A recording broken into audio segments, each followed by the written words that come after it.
উলাইকা কাল আনআম বাল হুম আদল, চতুষ্পদ জন্তুর মতো, বরং তার থেকেও খারাপ। এই জন্য মানুষ কোরআনের সাথে সম্পর্ক করো। কোরআনের সাথে যার সম্পর্ক লাগে তারই দাম বেড়ে যায়। লাইলাতুল কদরে নাজিল হয়েছে কোরআন। ইন্না আনজালনা ফি লাইলাতুল কদর ওয়া মা আদরাকা মা লাইলাতুল কদর লাইলাতুল কদরি খায়রুম মিন আলফি শাহর। আল্লাহ পাক রব্বুল আলামিন বলেন, কদরের রাতে আমি কোরআন নাজিল করেছি। কদরের রাত কি জানো? কদরের রাত 1000 মাস থেকে উত্তম। কোরআনের বরকতে লাইলাতুল কদরের এত দাম হয়ে যায়। এই জন্য মুসলমান, কোরআনের সাথে সম্পর্ক গড়ো। কোরআনের সাথে যদি সম্পর্ক করতে পারো তাহলেই তো তোমার আমার দাম হবে। আল্লাহর নবী সাল্লাল্লাহু আলাইহি ওয়াসাল্লাম বলেন, মান করাআ হারফাম মিন কিতাবিল্লাহ ফালাহু আশরু আমসালিহা।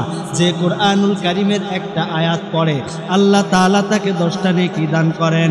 আল্লাহ পাক রব্বুল আলামিন এক হরফ পড়ার কারণে কোরআন পড়নেওয়ালার আমলনামায় 10টা নেকি লিখে দেন। মুসলিম শরীফের 812 নম্বর হাদিস, তিরমিজি শরীফের 2900 নম্বর হাদিস। এই হিসাবে হাদিসের সংখ্যা হয় অসংখ্য। এই হাদিসের মধ্যে আল্লাহর নবী সাল্লাল্লাহু আলাইহি ওয়াসাল্লাম একদিন সাহাবীদেরকে ডাক দিয়া বললেন, এ সাহাবীরা, কে কোথায় আছো? আসো, তোমাদেরকে কোরআনের 1/3 শোনায়া দিব। আল্লাহর রাসূল এই কথা বলার সাথে সাথে সমস্ত সাহাবায়ে কেরাম যার যার সাধ্য মতো এসে নবীজির পাশে বসে গেলেন। আল্লাহর রাসূল সাল্লাল্লাহু আলাইহি ওয়াসাল্লাম সূরা ইখলাস তেলাওয়াত করে শোনাইলেন। সূরা ইখলাস তেলাওয়াত করে শোনানোর পর আল্লাহর নবী বলেন, সূরাতুল ইখলাস সুলুতুম মিনাল কুরআন।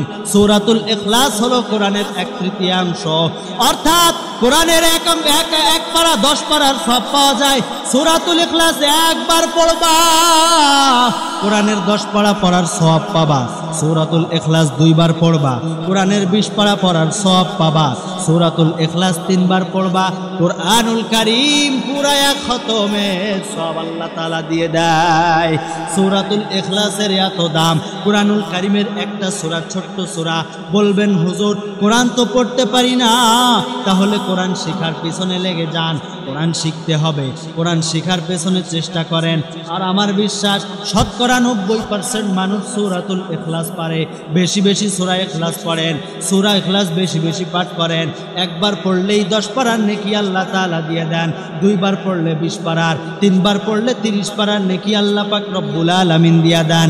এছাড়াও বুখারী শরীফের সহিহ হাদিস কিতাবুত তাওহীদের মধ্যে হযরত আয়েশা রাদিয়াল্লাহু আনহা থেকে বর্ণিত, তিনি বলেন, একবার এক গজওয়ার সময়, যুদ্ধের সময় আল্লাহর নবীর সামনে সাহাবীরা বসে গেলেন, যুদ্ধের ময়দানে যাবেন। আল্লাহর নবী তাদের মধ্য থেকে একজনকে সেনাপতি বানায়া দিলেন। এই সেনাপতির নেতৃত্ব মেনে, তার কমান মেনে তোমরা সবাই জিহাদের ময়দানে যুদ্ধ করবে, তোমরা সবাই তার হুকুম মেনে যুদ্ধ করবে।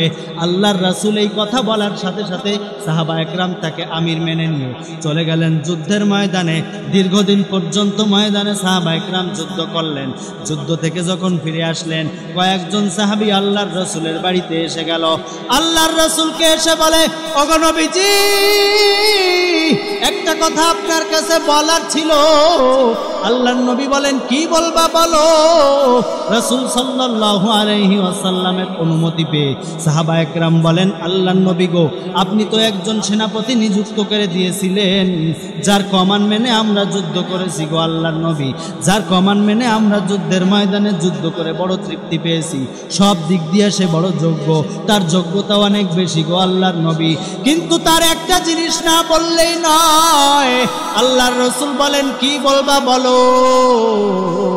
সাহাবা একরাম রাদিয়াল্লাহু আনহুম বলেন, আল্লাহর নবী গো, আপনার এই সাহাবীর যেই বিষয়টা আপনার কাছে বলবো, যুদ্ধের ময়দানে প্রত্যেক ওয়াক্তের ইমামতি তো আপনার এই সাহাবী করতেন। আপনার এই সাহাবী নামাজ পড়ানোর সময় গো আল্লাহর নবী প্রতিদিন আলহামদু সূরা পড়তো, এরপরেই সূরা ইখলাস তেলাওয়াত করত, এরপরে অন্য জায়গা থেকে তেলাওয়াত করত। এই জিনিসটা আমাদের খারাপ লেগেছে। ইখলাসের সাথে শত্রুতা নাই, সূরা ইখলাস তেলাওয়াত করতেই পারে, ধারাবাহিকভাবে নিয়মিত কেন করতে হবে? এইটা হলো আমাদের প্রশ্ন। আল্লাহর নবী বললেন, সাহাবীরা রে, তোমরা কি তাকে জিজ্ঞাসা করো নাই কেন সে প্রতিদিন সূরা ফাতিহার পরে সূরা ইখলাস পড়ে? সাহাবায়ে কেরাম বলেন, ইয়া রাসূলুল্লাহ, জিজ্ঞাসা তো করেছিলাম। আল্লাহর নবী বললেন, তাহলে সাহাবী কি উত্তর দিয়েছে? সাহাবায়ে কেরাম বলেন, আল্লাহর নবী, সাহাবী বলতেছে সূরাতুল ইখলাস সে বড় ভালোবাসে, কেননা সূরাতুল ইখলাসের মধ্যে স্বয়ং আল্লাহর পরিচয়। কুল হুয়াল্লাহু আহাদ, ওই আল্লাহ এক, আল্লাহুস সামাদ, আল্লাহ বেনিয়াজ অমুখাপেক্ষী, লাম ইয়ালিদ ওয়া লাম ইউলাদ, আল্লাহর কোনো সন্তান নাই, আল্লাহ কাউকে জন্ম দেয় নাই, কারো থেকে জন্মও নেয় নাই। আল্লাহর পরিচয় সূরাতুল ইখলাসের মধ্যে। এই জন্য সাহাবী বলে, সূরাতুল ইখলাস এই জন্য আমার বড় ভালোবাসার জিনিস, সূরাতুল ইখলাস আমি বড় ভালোবাসি, আমি বড় সম্পর্ক রাখতে চাই। আল্লাহর রাসূল বলেন, সাহাবীরা যাও যাও, ওই সাহাবীকে তোমরা খবর দিয়ে দাও, সে যেমন সূরাতুল ইখলাসে আল্লাহর পরিচয় থাকার কারণে ভালোবাসে, স্বয়ং আল্লাহ তাআলাও তাকে ভালোবাসে। এই জন্য সূরাতুল ইখলাসের সাথে সম্পর্ক করেন। অন্য একটা হাদিস মনে পড়ে গেল, আর একটা হাদিস শোনায় দেই। বুখারী শরীফের সহিহ হাদিস, হযরত আনাস রাদিয়াল্লাহু আনহু থেকে বর্ণিত, কিতাবুস সালাতের হাদিস। হযরত আনাস রাদিয়াল্লাহু আনহু বলেন, মসজিদে কুবায় একজন ইমাম নিয়োগ দেওয়া হয়। মসজিদে কুবায় একজন ইমাম নিয়োগ দেওয়া হলো। এইবার আল্লাহ তাআলার এই বান্দা মসজিদে কুবার মধ্যে ইমামতি করতেছে। ইমামতি করার সময় প্রতিদিন প্রত্যেক নামাজের পরে, প্রত্যেক আলহামদুলিল্লাহ সূরার পরে সূরা ইখলাস তেলাওয়াত করে। মুসল্লিরা জিজ্ঞাসা করলো, কি ব্যাপার, আপনি এমন কাজ করেন কেন? সূরাতুল ইখলাস প্রতিদিন একই সময় তেলাওয়াত করেন কেন? আল্লাহর এই বান্দা বলে, সূরাতুল ইখলাসের মধ্যে আমার আল্লাহর পরিচয় আছে, এই জন্য প্রত্যেক রাকাতে আমি সূরাতুল ইখলাস তেলাওয়াত করি। আল্লাহর নবীর সাহাবীরা বলে, না না ভাই, এটা তুমি না করলে ভালো হয়, এটা তুমি ওয়াজিব করে ফেলতেছো, মাঝে মাঝে করবা সেটা ঠিক আছে। কিন্তু আল্লাহর বান্দা বলে, না, সূরাতুল ইখলাস আমি বড় ভালোবাসি।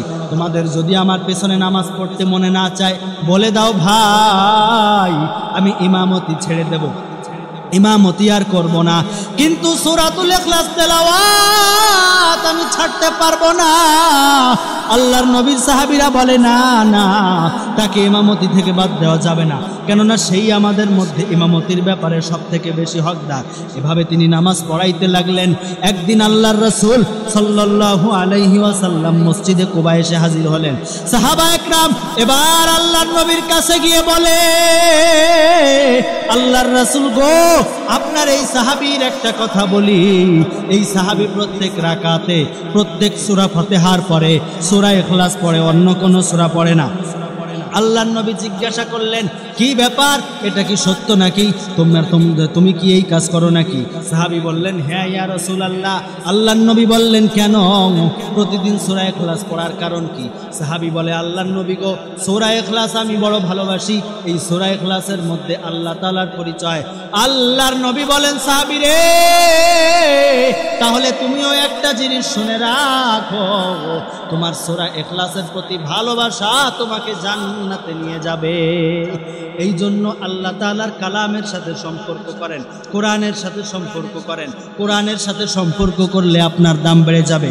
সূরা ইব্রাহিমের মধ্যে আল্লাহ পাক রব্বুল আলামিন বলেন, কিতাবুন আনজালনাহু ইলাইকা লিতুখরিজান নাসা মিনাজ যুলুমাতি ইলান নূর। হে নবী, আপনার উপর আমি এই কিতাব নাজিল করেছি মানুষদেরকে অন্ধকার থেকে আলোর দিকে বের করার জন্য।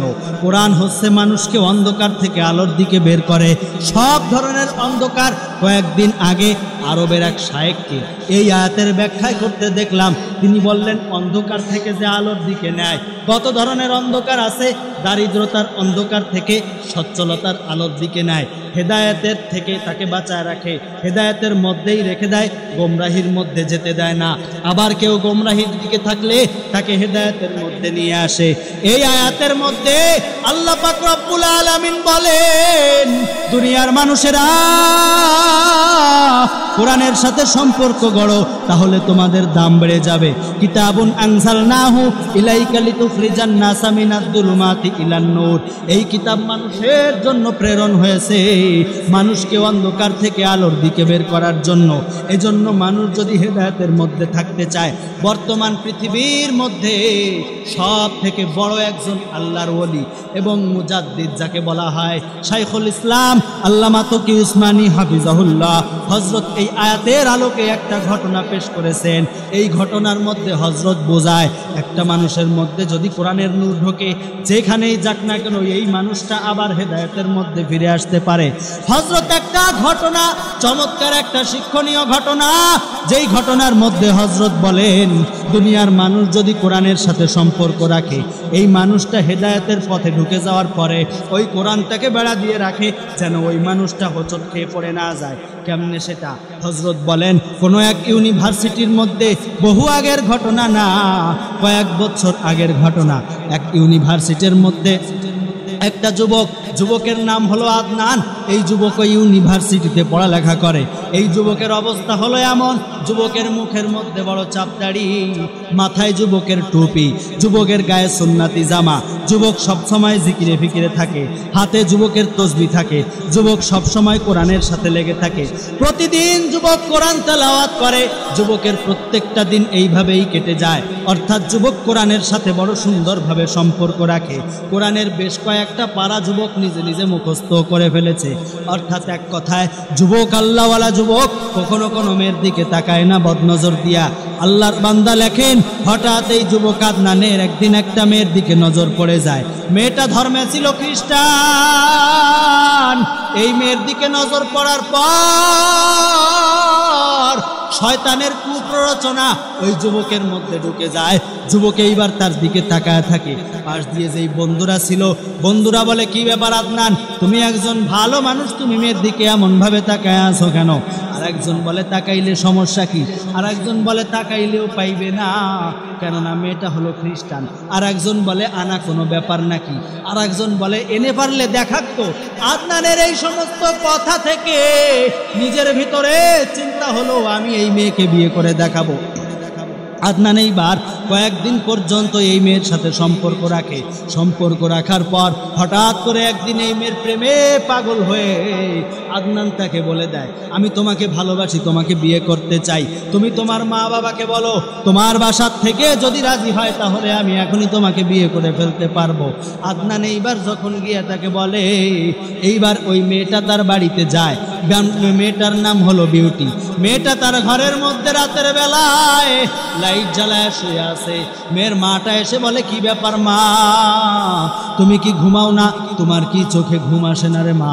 তোমার কি ঘুম আসে না? সারাদিন কত কষ্ট করছো, এখনো ঘুমাও না? লাইট জ্বালায় রাখছো কেন? এবার বিউটির মা বিউটিকে বলে মা ঘুমায়া যাও। বিউটি বলে মা রে, যদি মাথার মধ্যে টেনশন থাকে তাহলে তুমি বলো ঘুম আসেনি না আসে কি না? বিউটির মা বলে না মা, ঘুম তো আসার কথা না, মাথায় যদি টেনশন থাকে। কিসের টেনশন মা? পরীক্ষার সামনে এই টেনশন? না মা, তাহলে কিসের টেনশন রে মা? বলে ফেলো। বিউটি এইবার তার মাকে সব ঘটনা খুলে বলে। এবার বিউটির মা তার বাবাকে গিয়ে এই ঘটনা বললে বিউটির বাবা বলে তাহলে ওই ছেলেটাকে ডাক দাও। ছেলেটা যদি ধর্ম ত্যাগ করে আমাদের খ্রিস্টান ধর্মে আসতে রাজি হয় তাহলে আমরা আমাদের বিউটির সাথে সেই মেয়েকে বিয়ে দেব। এবার বিউটির মা এই কথা বলার পরে ছেলেটা এইবার আসে বিউটিদের বাড়িতে। বিউটিদের বাড়িতে আসার পর বিউটির বাবা বলে কি ব্যাপার বাবা, তুমি নাকি আমার মেয়েকে ভালোবাসো? হ্যাঁ আমি আপনার মেয়েকে ভালোবাসি।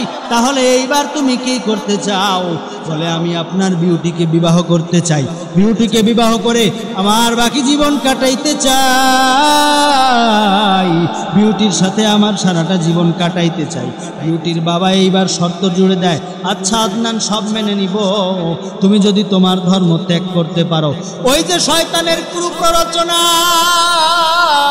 আদনানের অন্তরে যে একবার ঢুকে গিয়েছে, এবার আদনান আর এই কুপ্ররোচনা থেকে বের হতে পারে না।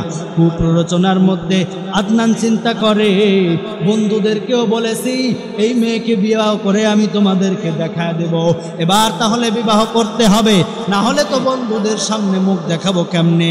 এবার আদনান বিয়ের জন্য প্রস্তুত হয়ে যায়, আর বিউটির বাবাকে বলে আচ্ছা ঠিক আছে, আপনি আপনার মেয়েকে যেমনে দিতে চান, যদি বলেন আমার ধর্ম ত্যাগ করতে হবে আমি সেটাতেও রাজি আছি, আপনি ধর্ম ত্যাগ করার সমস্ত ব্যবস্থা করেন। এবার আদনান নিজের ধর্ম ত্যাগ করে দেয়।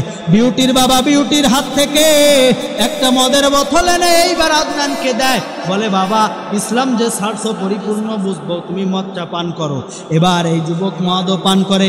বিউটির বাবা শর্ত দেয়, ইসলাম ছাড়ার পরে এবার আমার মেয়েকে নিয়ে তুমি আর এলাকায় থাকতে পারবা না, সব কিছু ছেড়ে দিবা।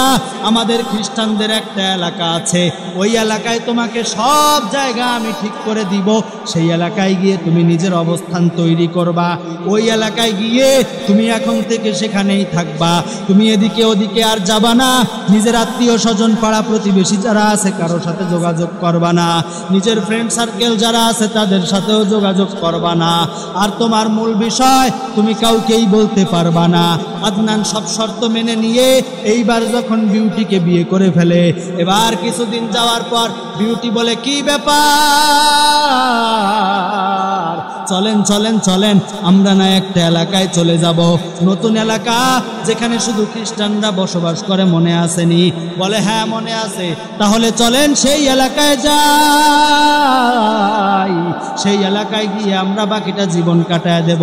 এবার যুবক রাজি হয়ে যায়। বিউটি এইবার বলে বাড়িতে দেখা করতে যাবেন কিনা? বলে বাড়িতে দেখা করতে যাওয়ার কোনো দরকার নাই, তবে একটা জিনিস দরকার আছে। কি সেইটা কি দরকার? বলে আমার রুমে আমার কিছু পোশাক আছে, এই পোশাকগুলো আনতে যেতে হবে। এবার আদনান ওইখান থেকে সব কথা শেষ করে নিজের রুমের মধ্যে চলে যায়। নিজের কিছু জামা কাপড় ছিল, সেই জামা কাপড়গুলো আনার জন্য নিজের জামা কাপড়গুলো যখন রুম থেকে নিয়ে আসে, আদনান এইবার নজর করে দেখে আদনানের প্রতিদিন সকাল বিকালের সঙ্গী কোরআন পড়ে আছে। আদনান এইবার কোরআনটা না নিয়ে রুম থেকে বের হইতে পারে না, কোরআনের দিকে মায়া ভরা দৃষ্টিতে তাকায়, তাকায়া তাকায়া আর এক এক পা বাড়ায়। দরজার কাছে যখন চলে গেল, আদনান এইবার আর ঘর থেকে বের হইতে পারে না। ওই যে যেই কোরআনের মধ্যে আছে কিতাবুন আনজালনাহু ইলাইকা লিতুখরিজান নাসা মিনাজ যুলুমাতি ইলান নূর, ওই নূরে ধরছে আদনানকে, কোরআনের নূরে ধরছে। এবার আদনান চিন্তা করে কোরআনটা নিয়ে যাই। আদনান কোরআনটা বুকে জড়াইয়া সেখান থেকে নিয়ে যায়, আর মনে মনে ভাবে কাউকে দেখাবো না। চলে যায় নিজেদের খ্রিস্টান এলাকায়, সেখানে গিয়ে দীর্ঘদিন থাকতে লাগে। আর নিজের একটা ঘরের মধ্যে যেই আলমারি আছে সেখানে কোরআনটা রেখে দিয়েছে। প্রতিদিন আদনান যাওয়া আসার সময়, ঘর থেকে বের হওয়ার সময় কোরআনটা দেখে, আবার ঢোকার পরেই কোরআনটা দেখে। এভাবে করতে করতে আদনানের দীর্ঘদিন চলে যায়। হঠাৎ করে আদনান একদিন দেখে ওই যে লিউখরিজান নাসা মিনাজ যুলুমাতি ইলান নূর, দেখেন সামনেই কোরআন কেমনে ধাক্কায়া একটা কোরআনওয়ালাকে গোমরাহির থেকে হেদায়েতের দিকে আনে। আল্লামা তকি উসমানী লেখেন, এবার আদনান হঠাৎ করে একদিন যখন ঘরের মধ্যে ঢুকে কোরআনটাকে দেখতেছে, আদনানের স্ত্রী এই জিনিসটা দেখছে, কি ব্যাপার আমার স্বামী ওখানে দাঁড়িয়ে কি করে? আদনান একদিন চলে যাওয়ার পর গিয়ে দেখে কোরআন। এবার আদনানের স্ত্রী করেছে, কোরআনটাকে ঘর থেকে বের করে দিয়ে দূরে একটা ডাস্টবিনের মধ্যে ফেলে দিয়ে এসেছে। দিন শেষে যখন আদনান আসে, আদনান এসে দেখে কোরআনটা কোরআনের জায়গায় নাই। আদনান বলে কি ব্যাপার, কোরআন গেল কোথায়? কোরআন প্রতিদিন এই জায়গায় থাকে। মুমিনের ওয়াইদা তুলিয়াত আলাইহিম আয়াতু যাদাতহুম ঈমানা, আদনানের ঈমানের মধ্যে ধাক্কা লেগেছে।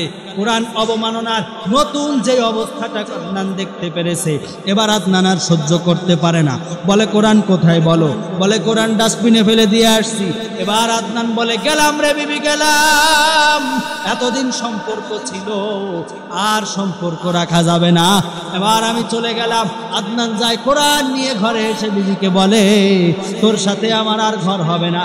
যেই মানুষটা মহান রব্বুল আলামিনের কালাম, তার প্রতি সম্মান দেয় না, আমি আদনানও তাকে ভালোবাসি না, আমি আদনানও তাকে পছন্দ করব না, 1 তালাক 2 তালাক 3 তালাক আবার ফিরে গেলাম আমি ইসলামের মধ্যে। আল্লামা তকি উসমানী বলেন, কোরআন যে মানুষকে গোমরাহিত থেকে হেদায়েতের মধ্যে নিয়ে যায়, এইটা হলো তার প্রমাণ। এই জন্য প্রত্যেকটা মা বাবার দায়িত্ব সন্তানকে ছোটবেলায় কোরআন শিক্ষা দেওয়া। যদি কোনো সন্তান ছোটবেলায় কোরআন শিক্ষা করে, বড় হয়ে হয়তো একটা সময় নামাজ পড়বে না, রোজা রাখবে না, ইসলাম মতো চলবে না, কিন্তু আশা করা যায় কোরআনের জ্ঞান থাকার কারণে নাস্তিক হয়ে যাবে না, মুরতাদ হয়ে যাবে না। এই যে হিন্দু বৌদ্ধ খ্রিস্টানদের মধ্যে, এমনকি মুসলিম ধর্মের মধ্যে মাঝে মাঝে দেখা যায় কোরআন অবমাননাকারী। এই কোরআনের শিক্ষার মহব্বত দিলে থাকলে কোরআনকে অবমাননা করবে না, দুনিয়ার মধ্যে একটা সমাধান খুঁজে পাবে, জীবনটা হয়ে যাবে সুন্দর, জীবনটা হয়ে যাবে তার ভালো, জীবনটা একটা সুন্দর অবস্থায় সে কাটাইতে পারবে, তার জীবনের মধ্যে একটা আলাদা পরিবর্তন এসে যাবে কোরআনের সাথে সম্পর্ক রাখার কারণে।